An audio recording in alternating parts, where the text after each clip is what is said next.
It gives me no pleasure to say this, but Wonder Woman 1984 was a huge disappointment for me. I will be explaining why in this video.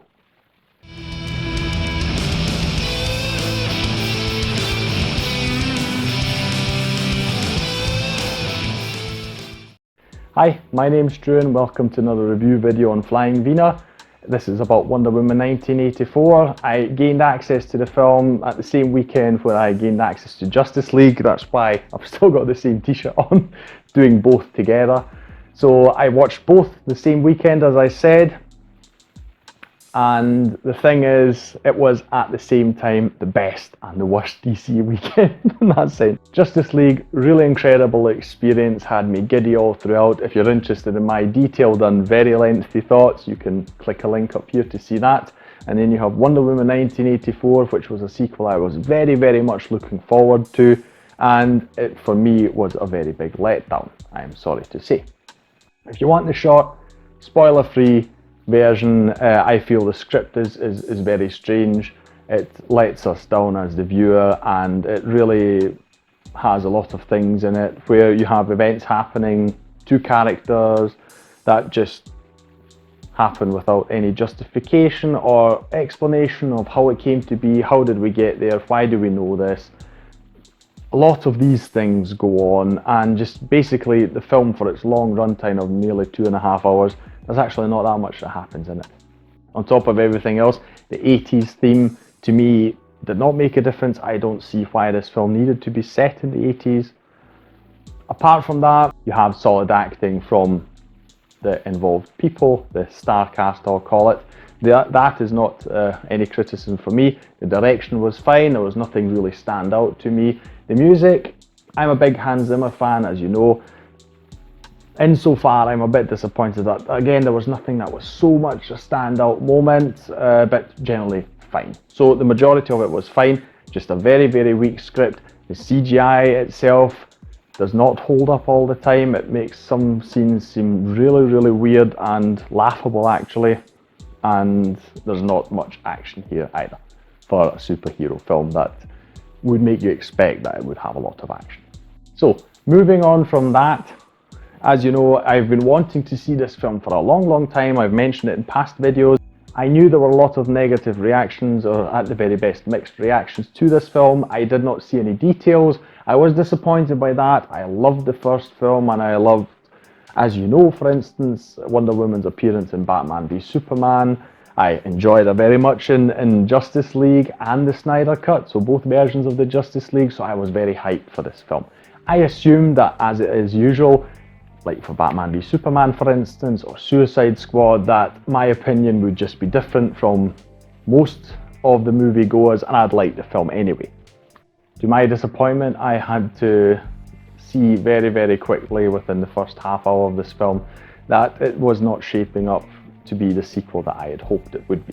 So again, this involves a lot of spoilers. If you don't want to have the film spoiled for you, you want to make your own opinion, which I definitely appreciate, go and do that. And once you have returned to this film, the main thing I will address is I already mentioned it briefly in the no spoiler section, is the script. We have so many situations that our characters find themselves in, and the answers just magically appear in front of them out of thin air without any work being done. I'm not quite sure of what the reason for this is. Do the script writers think that the audience is stupid, that we don't want any explanations, that we are happier for just things to appear out of thin air? I'm not quite sure. But typically in this film, whenever something is required, it just happens. And it's really, really weird. Just as an example, we have Wonder Woman and Steve Trevor. They're traveling around, they're trying to find Max Lord, who has been turned into this wishing stone, I'll call it. So they're trying to find him to undo the damage that has been done or is continuing to happen. And you just have one coincidence after the other. They get into his office, seemingly easy to break in without being hindered by anyone. They very, very quickly find flight tickets to Cairo, which I don't understand. Flight tickets you usually take with you, you don't just leave a receipt lying somewhere. But anyway, they find it, of course. They need a plane. Now, Diana Prince, she works at the Smithsonian. They have some airplanes on exhibition. Luckily for them, they have a jet plane there. That is also fueled. that also has a runway right outside there, next door basically to the building. Steve Trevor, a person from the First World War, is able to fly a jet engine from the year 1984 without any problems. Although he's got all these dials and switches, etc., that he cannot be familiar with in any way. They get spotted by radar. Diana suddenly remembers that she has the ability to turn things invisible. She tried it out in a coffee cup 50 years ago.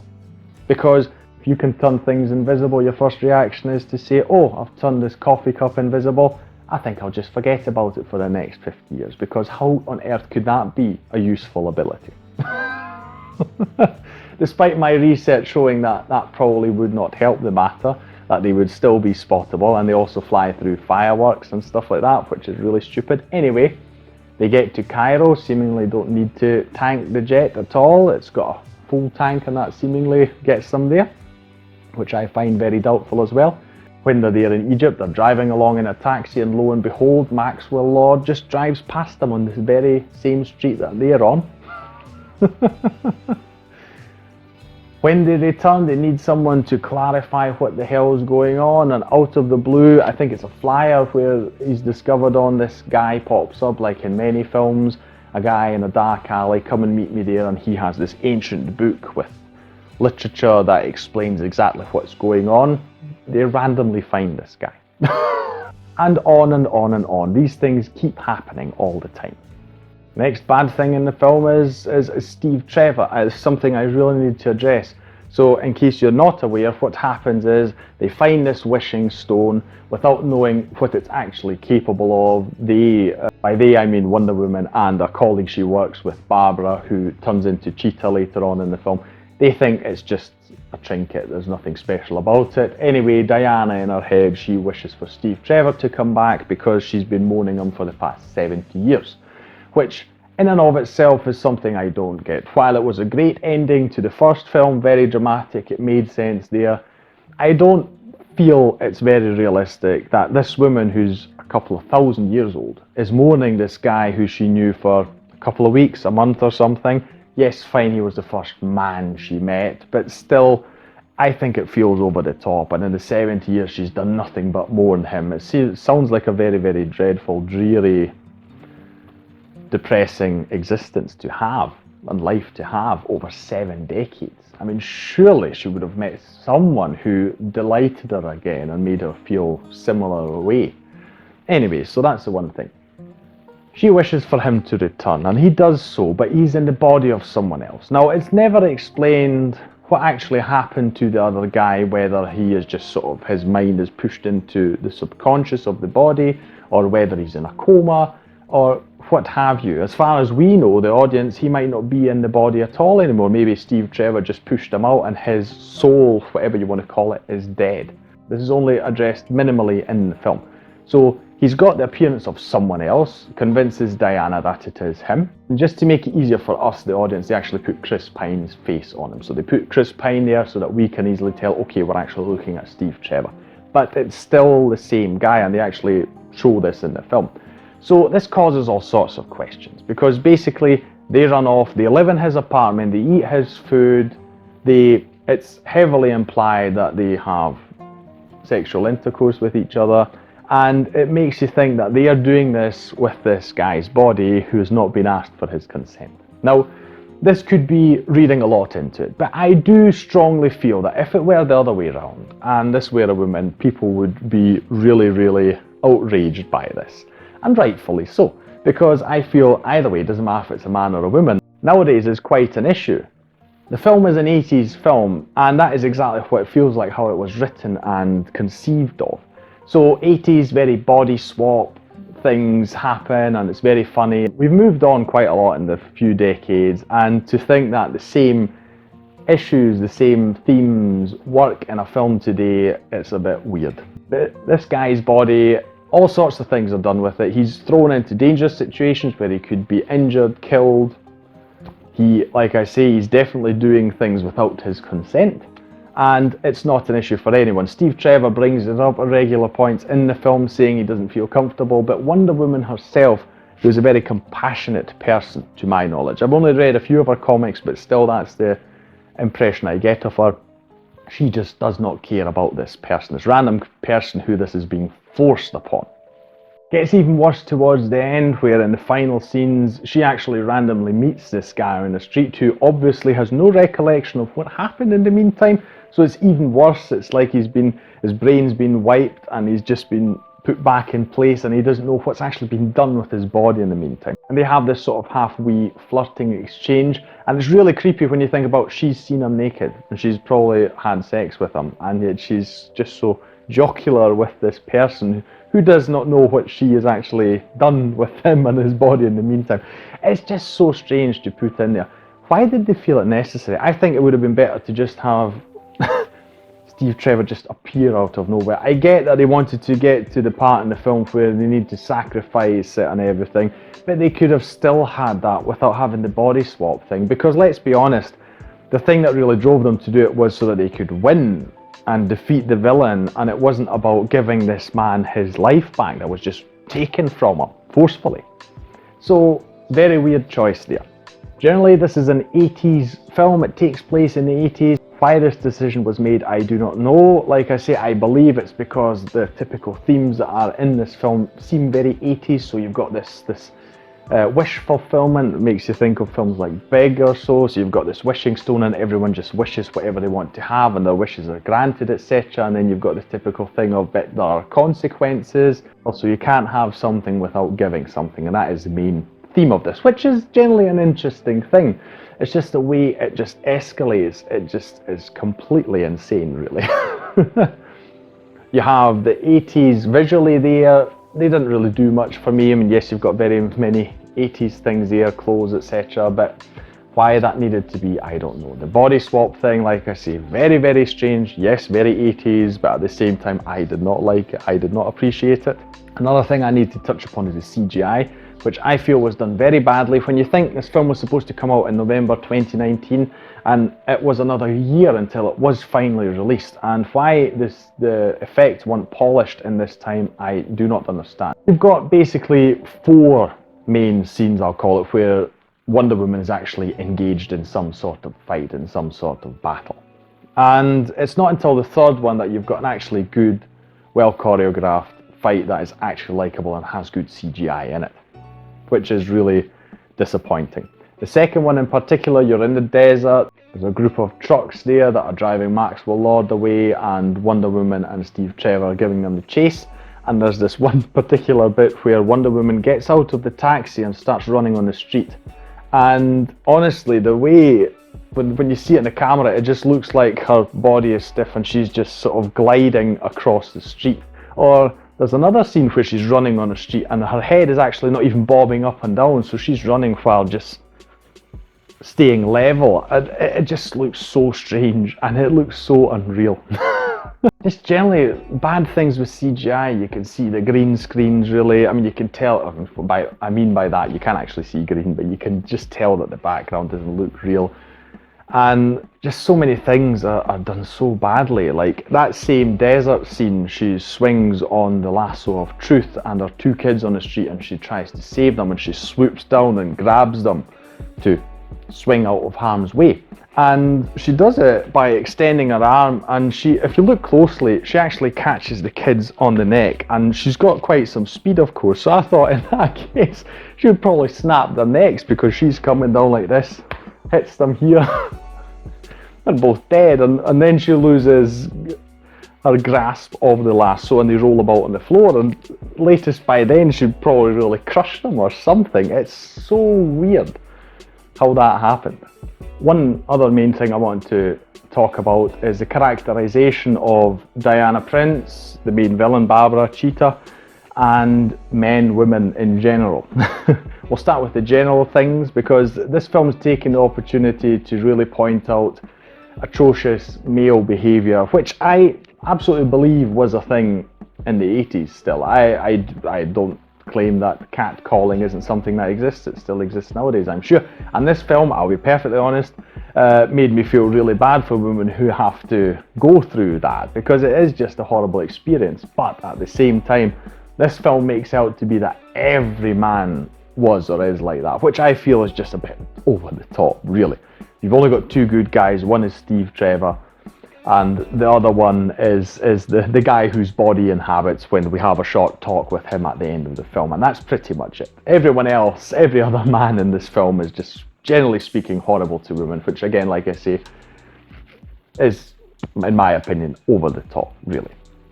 It's fine to address these things, just, yeah. That's the one thing. And then you have Diana herself. It's really strange because Barbara, she actually has a line towards the end of the film where she says, "Stop patronising me." And that is exactly how I felt that Diana was. Diana at the start, when she's talking to her, she seems really like she's talking down to her. It's very, very strange. And or when she tells her, "I need you to find this. Have you got that? Did you understand that? I need you to find out where this was found, this artifact."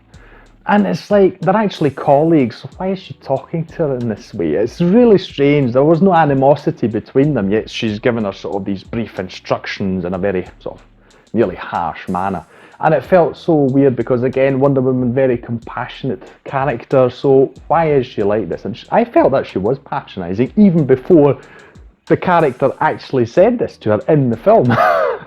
So I did not like that. And then you have Barbara herself, who is portrayed in a very stereotypical way. I don't know if this is supposed to be an 80s reference as well, but she's the geek. She can't walk in heels, she's clumsy, she drops her things, no one likes her, no one even remembers her, even although she was hired just a week before.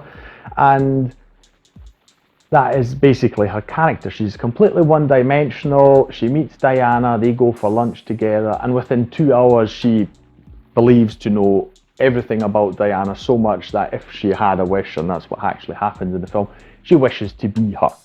It's very superficial, and there's nothing more to it than that. And I feel this is really a shame, because this would have been an opportunity to write this character a lot better. It could have been even more impactful, because this way it doesn't really do much for the film. She just wishes it on herself to be better and have more self-esteem and be liked more, etc., etc. And then she goes full villain when Diana tries to take this away from her. Instead, they could have taken this opportunity and they could have had Diana actually build her up, because, again, compassionate Wonder Woman, help the women. And this would have also helped with the theme they were going for, with men being arseholes in the 80s. They could have had her really help this woman develop more self-esteem and really make her develop into a person who likes themselves, etc., etc. And then have some event happen, some betrayal that makes Barbara go full villain. It would have been more impactful, and it would have had more meaning than just this one-dimensional character going, "I want to be like her," and then just magically she is like her, and then at some point she just turns villain because, ooh, it's going to be taken away from her. And that's all the motivation there is. It really is a severe lack of character development, I feel. And it's a really missed opportunity for a film that wants to be a sort of a bit of a feminist film, really. So it's rather strange. You have other moments that didn't leave a big impact on me. Wonder Woman learns to fly. On top of the invisible thing, she suddenly discovers that she can fly. I don't get why these superhero films have to do this thing where they have to find new abilities that just sprout out of nowhere just to make it more interesting or so. Yes, she can fly in the comics, surely, but there's not much point to it here, I feel. And interestingly, compared to the scene where Superman learns to fly in Man of Steel, completely different impact on me. Although it was supposed to be a very emotional scene here, a sort of farewell to Steve Trevor, I just liked Superman's version a lot more. Both scored by Hans Zimmer, but the version with Superman, it just had so much more meaning. It felt far more epic to me, just when he soars up into the air and he flies through. I don't know, it could also be the camera work. Then you have Maxwell Lord, just to address him as well. Very, very one-dimensional villain too. He's just a megalomaniac. He wants to have everything in the world, basically. Greed, greed, greed. I read he's based on Donald Trump, which is fine. He's a very weird character, and the device they use in the film is his kid. They use that to sort of reel him back in, and it's so unbelievable because during the whole film there's absolutely no chemistry between him and his kid, although Pedro Pascal is a fantastic actor. There was no chemistry with his kid, and honestly, until the very end, I was not convinced that Maxwell Lord actually cares about his son. because he was acting so selfishly. It's just ridiculous. This kid is left alone throughout the film and left to his own devices. There's not a chance in hell that he actually cared for this kid. And lastly, the big conclusion, the epic finale, the third act, from start to finish makes no sense whatsoever. Just to explain briefly, Maxwell Lord, he grants wishes and in return he takes something and he sort of keeps climbing the ladder in society, so eventually he gets the powers from the president, and the president, lo and behold, very conveniently has something in the actual room explaining that they've got a satellite that can touch everyone. Makes no scientific sense. I am sure I haven't looked into it, but I feel pretty safe to say that it's just bollocks. But, so Maxwell Lord thinks he's got this opportunity, he can touch everyone. And then, so he has this broadcast and he tries to fulfill everyone's wishes. By doing so, he tries to gain everyone's life force and do I don't know what with it. Diana is there, she tries to stop him, but she's unable to get close to him because, I don't know, it's not explained. She is unable to move closer to him, he can somehow repel her. Don't know why, if it's the force or something else. No clue, it's not explained. And then she gives this speech because the lasso now, it can do all sorts of things, and the lasso, by clinging to him, she somehow is able to talk through him to all the people and gets everyone to rescind their wishes. And that's it. They all take their wishes back and that somehow undoes everything again. And that is it. The only thing I liked about this scene is the beautiful lie theme from Batman v Superman returning. It fits very well when you think about what's happening in the film and that, and Hans Zimmer obviously thought it was a great chance to reuse it. It's an instantly recognisable theme. Even my wife, who's only seen Batman v Superman once, immediately recognised it. I love it, and I was so happy to see it back, or hear it back. But the whole scene just makes no sense whatsoever. Maxwell Lord just takes off, he finds his son randomly in the city somewhere, and it seems that there are no repercussions whatsoever. Which is really just batshit crazy, I'm sorry. We continue our lives. No one seems to remember this day, or these days in the 80s, where there was absolute chaos on the streets everywhere. Nukes were flying through the air and just suddenly disappeared. No one remembers whatsoever. The conclusion of the film itself is also quite a mess, I feel. So yes, in total, there are many things that I did not like about this film. This is now officially, and I'm not kidding, my least favourite film in the DCEU. I prefer films that people typically don't like Suicide Squad. I prefer them a lot over this.